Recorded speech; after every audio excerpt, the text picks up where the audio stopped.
Apa kabar Bapak Ibu Saudara yang terkasih di dalam Tuhan? Shalom untuk kita semuanya.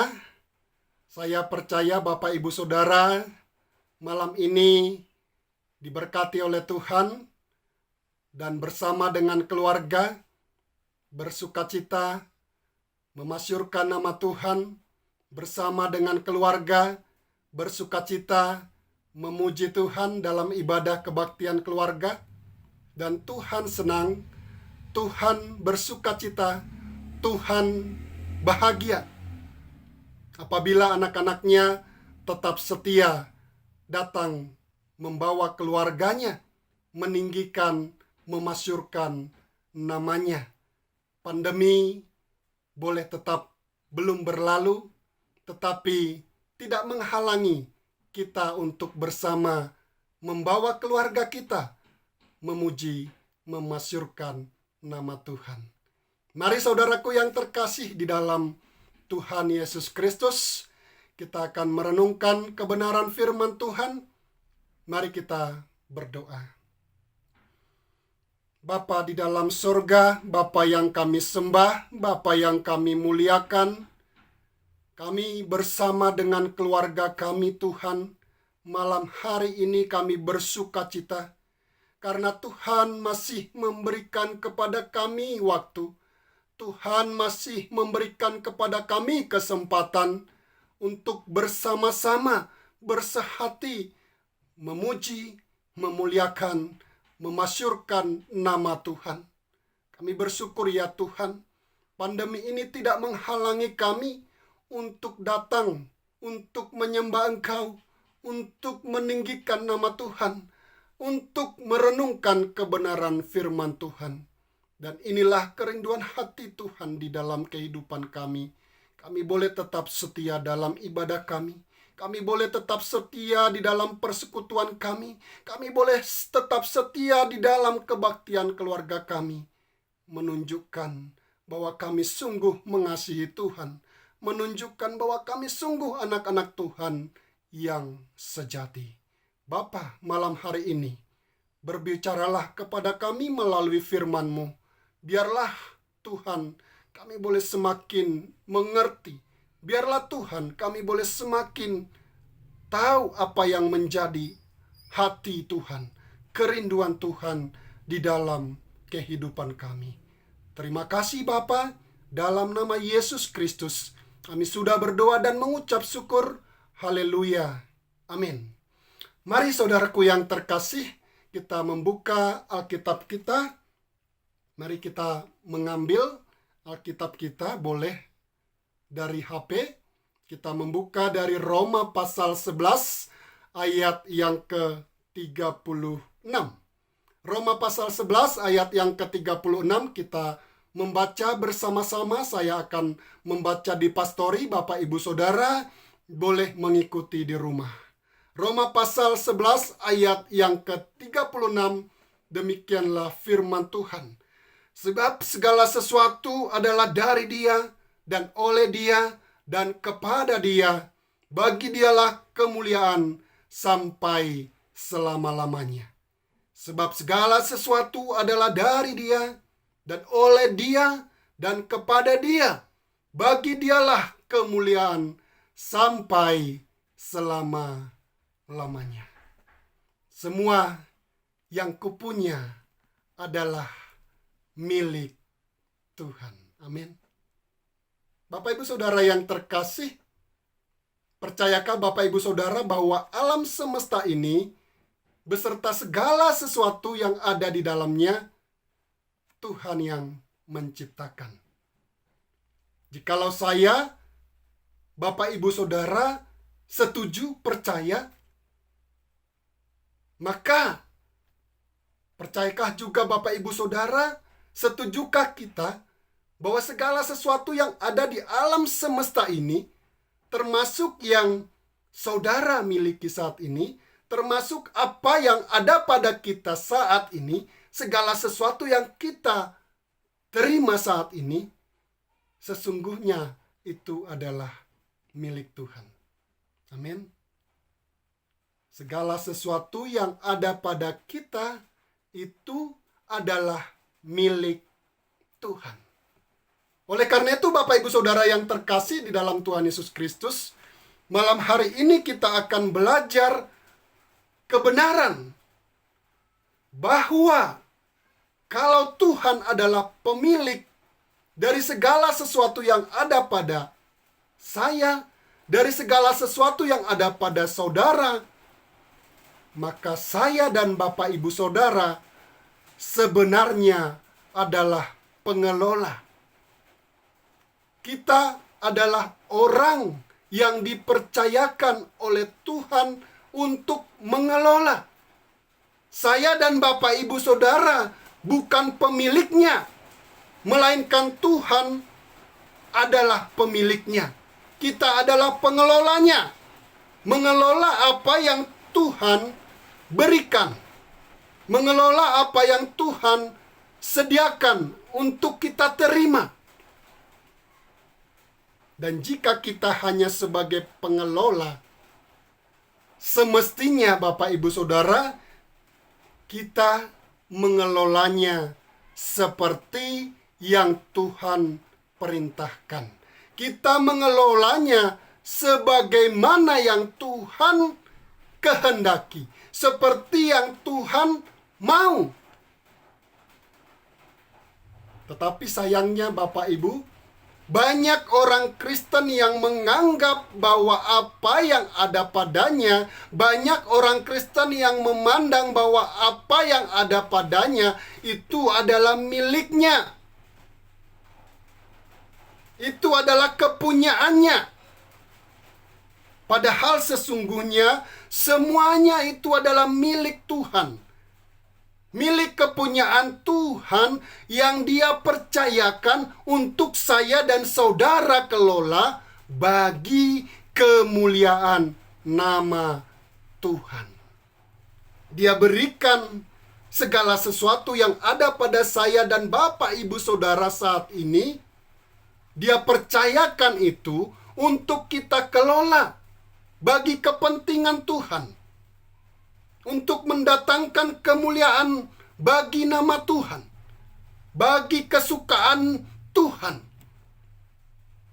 Inilah kebenaran firman Tuhan yang Tuhan mau kita mengerti, yang Tuhan mau kita sadari hari ini, bahwa kita hanyalah pengelola, bukan pemiliknya. Dialah pemiliknya.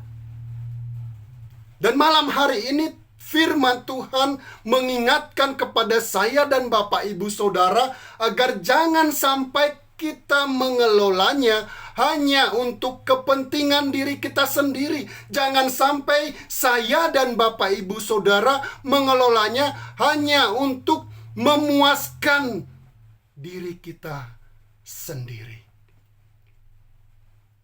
Kalau saya dan Bapak Ibu Saudara, kalau orang Kristen ngotot bahwa apa yang ada padanya, bahwa segala sesuatu yang ada padanya itu adalah miliknya, maka yang terjadi di dalam kehidupannya akan senantiasa, akan selalu dihantui oleh rasa takut, dihantui oleh rasa cemas, dihantui oleh rasa gelisah.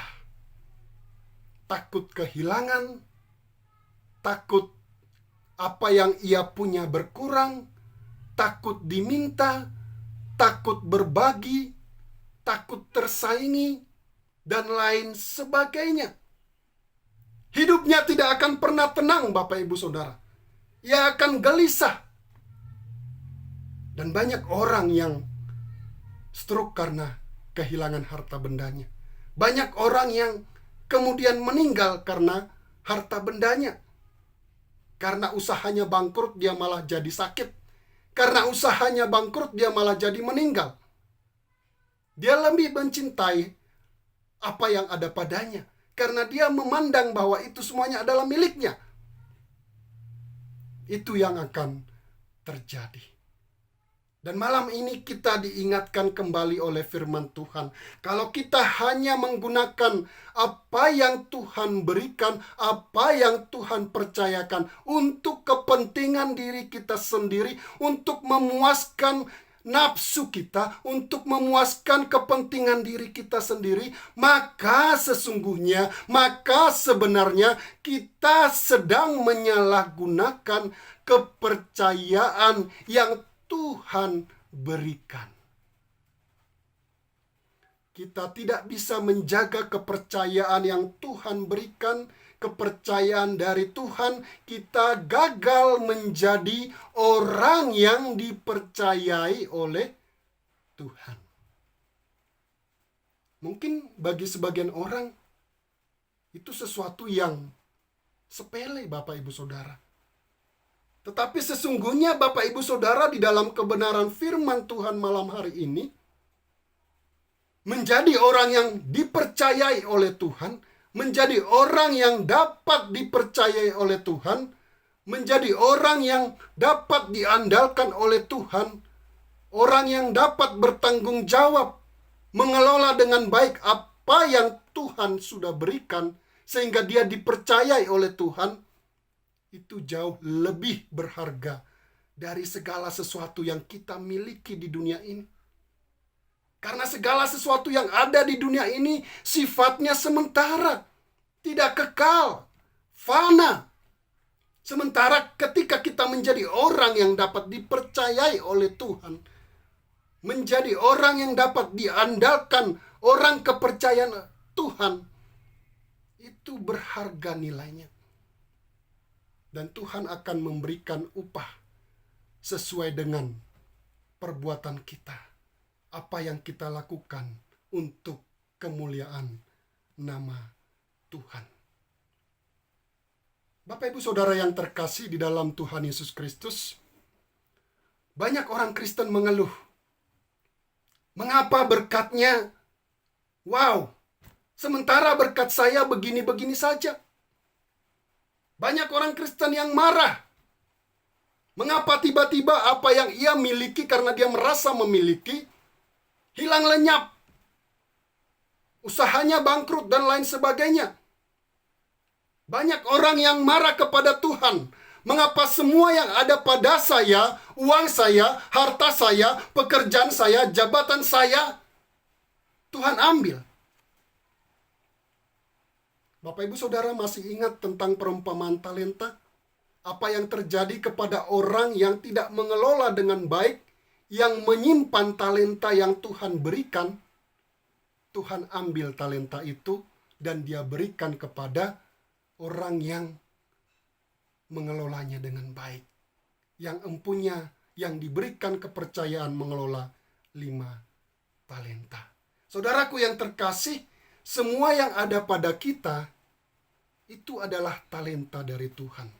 Termasuk uang kita, harta kita.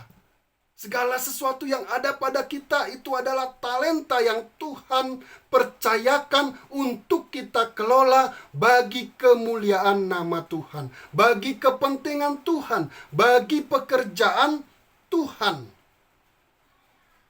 Dan ketika kita tidak dapat mengelolanya dengan baik, ketika kita tidak dapat dipercaya, ketika kita menggunakannya hanya untuk kepentingan diri kita sendiri, hanya untuk memuaskan diri kita sendiri, maka jangan sampai Tuhan ambil. Jangan sampai Tuhan tarik kembali apa yang Tuhan sudah percayakan kepada kita. Sebelum kita mengeluh, sebelum kita marah kepada Tuhan, mari kita bersama-sama merenungkan.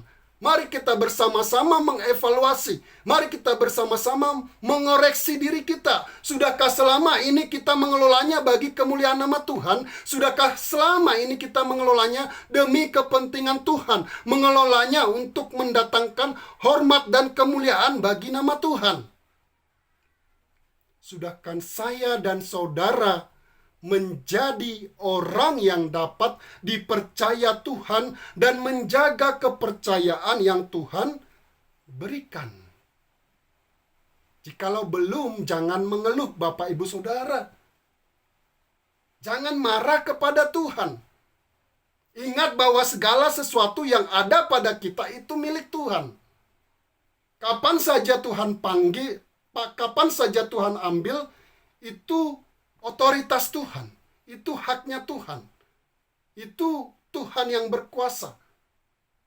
Jangan marah seandainya apa yang ada pada kita diambil kembali oleh Tuhan, karena selama ini kita hitung-hitungan buat Tuhan. Tidak dapat menjaga kepercayaan yang Tuhan berikan kepada kita untuk mengelolanya bagi hormat dan kemuliaan nama Tuhan. Bapak Ibu Saudara, masih ingat perumpamaan tentang orang kaya yang sombong, orang kaya saudagar yang angkuh? Di dalam Lukas pasal 12 ayat 18 sampai 19, orang kaya yang sombong ini, saudagar kaya yang angkuh ini berkata, inilah yang akan aku perbuat, aku akan merombak lumbung-lumbungku dan aku akan mendirikan yang lebih besar dan aku akan menyimpan di dalamnya segala gandum dan barang-barangku. Sesudah itu aku akan berkata kepada jiwaku, jiwaku, ada padamu banyak barang tertimbun untuk bertahun-tahun lamanya. Beristirahatlah, makanlah, minumlah, dan bersenang-senanglah. Wow, luar biasa. Beristirahatlah, makanlah, minumlah, dan bersenang-senanglah. Saking kayanya dia, saking banyaknya hartanya, dia merombak lumbungnya supaya segala sesuatu yang ada padanya, gandum-gandumnya dapat semuanya dimuat di sana. Dan dia tinggal bersenang-senang. Namun apa kata firman Tuhan? Tuhan berfirman kepadanya, hai engkau orang bodoh, pada malam ini juga jiwamu akan diambil daripadamu, dan apa yang telah kau sediakan untuk siapakah itu nanti? Demikianlah jadinya dengan orang yang mengumpulkan harta bagi dirinya sendiri, jikalau ia tidak kaya di hadapan Tuhan. Tuhan tidak melarang saya dan Bapak Ibu Saudara kaya, tetapi kayalah di dalam Tuhan. Kayalah di hadapan Tuhan. Artinya, mari Bapak Ibu Saudara, apa yang Tuhan sudah berikan kepada kita, kita harus ingat kita hanyalah pengelola, dan mari kita menjadi pengelola yang dapat dipercaya oleh Tuhan, yang dapat mengelolanya demi kepentingan Tuhan, demi mendatangkan hormat dan kemuliaan nama Tuhan, demi pekerjaan Tuhan di dunia ini, sehingga melaluinya Tuhan dimuliakan. Mengapa Tuhan menetapkan ajaran persepuluhan? Mengapa Tuhan harus memberikan pengajaran itu, perintah itu? Apa sesungguhnya maksudnya Bapak Ibu Saudara? Apa tujuan Allah menetapkan persepuluhan? Hanya 10%. Apa maksud Tuhan dengan perintah tersebut, dengan pengajaran tersebut? Yaitu untuk mengingatkan saya dan saudara bahwa semua yang ada pada kita itu adalah milik Tuhan. Melalui 10% itu, Tuhan ingatkan kepada saya dan Bapak Ibu Saudara bahwa segala sesuatu yang ada pada kita itu milik Tuhan. Jadi dengan kita memberi 1/10, kita boleh kembali diingatkan, kita boleh kembali menyadari, kita boleh kembali bersyukur, mengucap syukur bahwa segala sesuatu yang Tuhan berikan itu, Tuhan berikan kepada kita untuk kebaikan kita. Dan Tuhan rindu kita dapat mengelolanya dengan baik. dengan memberikan 1/10.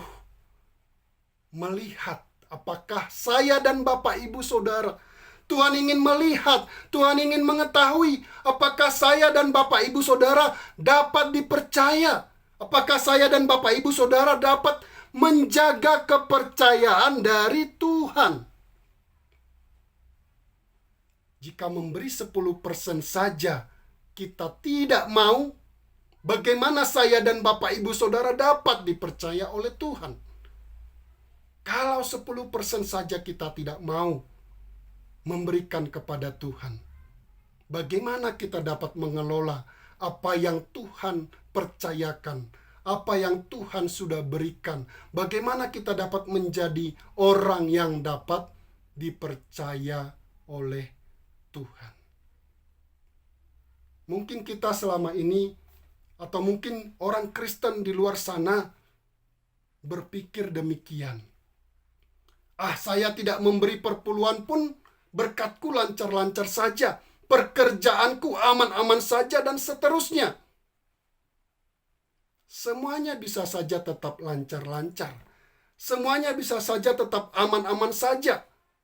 Namun di hadapan Tuhan, kita menjadi anak yang tidak dapat dipercaya, yang tidak dapat menjaga kepercayaan yang Tuhan berikan.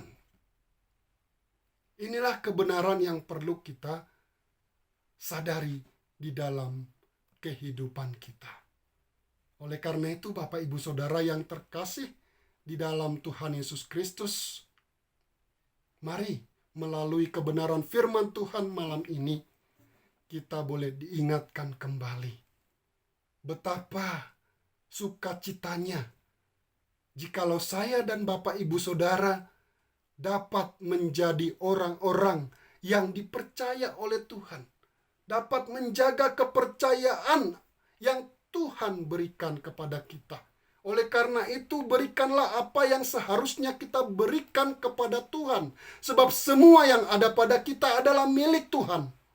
Menjadi orang yang dapat dipercaya oleh Tuhan jauh lebih berharga daripada memiliki dunia yang fana ini.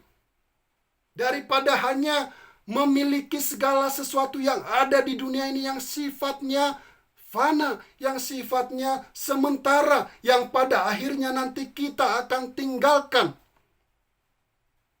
Sementara ketika kita menjadi orang yang dapat dipercaya, orang yang dapat menjaga kepercayaan dari Tuhan, ada upah yang menanti kita.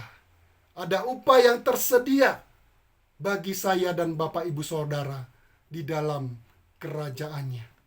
Dan itu pasti akan Tuhan berikan kepada setiap orang, setiap anak-anak Tuhan yang dapat dipercayai.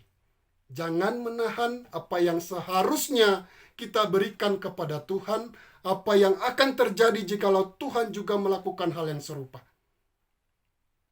Jangan sampai kita menahan apa yang semestinya kita berikan kepada Tuhan. Dan jangan sampai Tuhan juga melakukan hal yang serupa.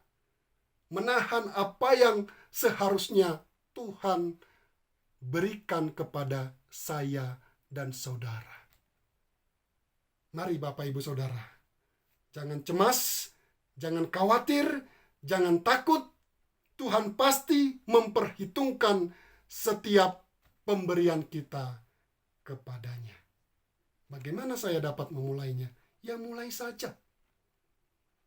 Tidak harus menunggu apa yang Bapak Ibu Saudara terima dari Tuhan besar. Besar kecil 10% itu sama nilainya Bapak Ibu Saudara. Karena yang dilihat itu adalah prosentase 10%. Bukan banyaknya. Mulailah dari yang 10% itu. Setialah, imani, percayai bahwa Tuhan pasti akan memperhitungkan. Tuhan pasti akan